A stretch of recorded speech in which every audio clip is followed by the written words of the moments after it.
இது இன்ஃபோநெட்டின் சமூக பார்வை. வாட்ஸ்அப் தகவல்களால உங்களுடைய போன்ல மொத்த மெமரியும் நிரம்பிருச்சுன்னு நீங்க நிறைய தடவை ஃபீல் பண்ணிருப்பீங்க. அதுக்கு விடை சொல்லும் விதமா கூகுள் அதை கவனிச்சுக்குவாங்க. பொதுவாவே கூகுள் டிரைவ்ல 15 GB அளவுக்கு வரைக்கும் தான் தகவல்களை இலவசமா சேமிக்க முடியும். இதுக்கு மேல கூகுள் டிரைவ்ல இடம்பெறதுக்கு நாம கட்டணமும் செலுத்தணும். ஆனா வாட்ஸ்அப் தகவல்களை மட்டும் எவ்வளவு நாளும் சேமிச்சுக்கலாம் அப்படின்னு அந்த நிறுவனம் சொல்லியிருக்கிறாங்க.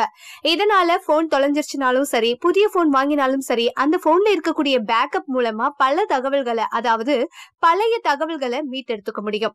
கூகுள் நிறுவனத்தோடு வாட்ஸ்அப் செய்துள்ள ஒப்பந்த அடிப்படையில வாட்ஸ்அப் தகவல்களை எவ்வளவு நாளும் கூகுள் டிரைவ் மூலமா பேக்கப் செஞ்சுக்கலாம். இதுக்காக எந்த கட்டுப்பாடும் இருக்காது. போன்ல மெமரியும் மிச்சமாகும். கூகுள் டிரைவ்ல மற்ற தகவல்களை சேமிக்க இடப்பிரச்சனையும் இருக்காது.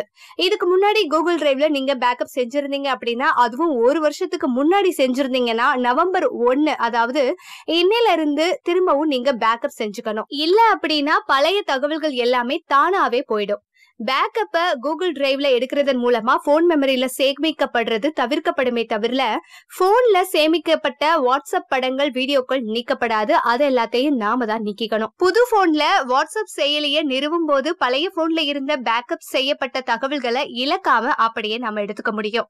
கூகுள் டிரைவோட வாட்ஸ்அப்பை எப்படி இணைக்கிறது அப்படின்னு பார்க்கலாம். வாட்ஸ்அப் செயலியை திறந்து வலது மேல் பக்கம் இருக்கக்கூடிய 3 புள்ளிகளை தொடணும். செட்டிங்ஸ், சாட் பேக்கப் இதை தேர்வு செய்யணும். கீழே இருக்கக்கூடிய கூகுள் டிரைவ் செட்டிங்ஸ்ல ஜிமெயில் ஐடியோடு இணைக்கப்பட்டிருக்கா அப்படிங்கறத உறுதி செஞ்சுக்கணும். இல்ல அப்படின்னா உள் நுழையணும். அதே மாதிரி எப்போ பேக்கப் எடுக்கணும் அப்படிங்கறதையும் குறிப்பிடணும். இப்படி நீங்க வாட்ஸ்அப் தகவல்களை கூகுள் டிரைவ்ல பேக்கப் எடுத்து என்ஜாய் பண்ணுங்க. இந்த வீடியோ உங்களுக்கு பிடிச்சிருந்ததுன்னா லைக் அண்ட் ஷேர் பண்ணுங்க. மறக்காம இன்ஃபோநெட் சேனலை சப்ஸ்கிரைப் பண்ணி பெல் ஐகான் பிரஸ் பண்ணுங்க.